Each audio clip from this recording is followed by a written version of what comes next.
Bonjour les enfants, nous nous retrouvons pour une nouvelle histoire. Alors approchez-vous, installez-vous et tendez les oreilles.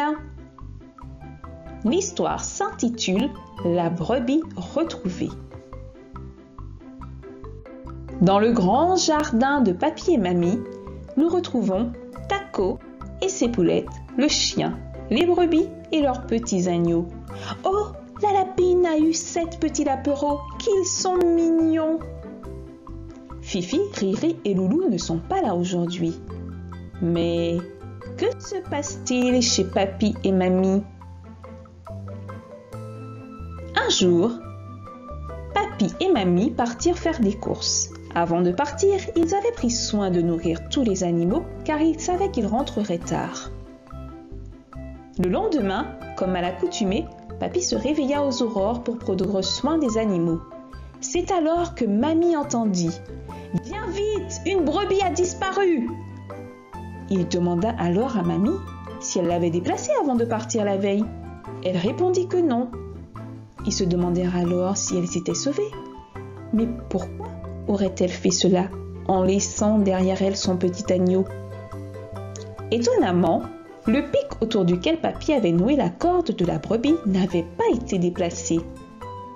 Il se mit à réfléchir et se dit qu'il s'agissait peut-être d'un vol. Il questionna alors les voisins pour savoir s'ils avaient vu quelque chose. Cependant, personne n'avait rien vu et rien entendu. Dès lors, le petit agneau fut nourri au biberon. Quelques semaines passèrent.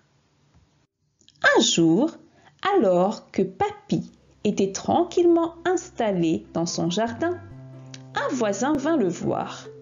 Il lui raconta qu'en se promenant dans la campagne, il pensait avoir aperçu la brebis. Pour s'en assurer, Papy partit sur le lieu où ce voisin avait aperçu la brebis. Au loin, il la vit et il était persuadé qu'il s'agissait bien d'elle. Elle était en fait chez des personnes habitant quelques kilomètres plus loin. Papy rentra à la maison pour tout raconter à Mamie. Ils prirent le temps de prier, puis Papy retourna sur les lieux. Il se présenta chez ces personnes et leur dit « Bonjour, il y a quelques semaines, une de mes brebis a disparu. En faisant des recherches, une source m'a informé qu'elle était chez vous. » Les personnes en question voulurent le contredire, mais il leur donna des détails précis sur l'animal et leur proposa d'aller voir la brebis. En s'approchant d'elle, elle se mit à bêler, comme pour dire « Au secours, sauve-moi !» L'animal criait de plus en plus fort.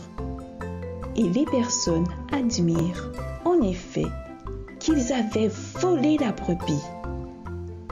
Papy leur rappela qu'il n'était pas bien de voler.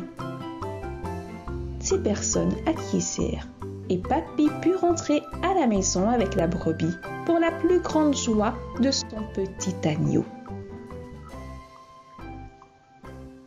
Et les enfants, la Bible dit qu'il n'est pas bon de voler. En tant qu'enfants de Dieu, nous devons faire très attention aux témoignages que nous rendons. Dieu a accompagné Papy et grâce à son aide, cette situation prit fin sans éclat de voix ou bagarre. Ces personnes savaient qu'elles avaient mal agi et je pense qu'elles ont eu peur de Papy et de son influence dans le quartier. J'espère que cette histoire vous a plu et je vous dis à bientôt pour une nouvelle histoire.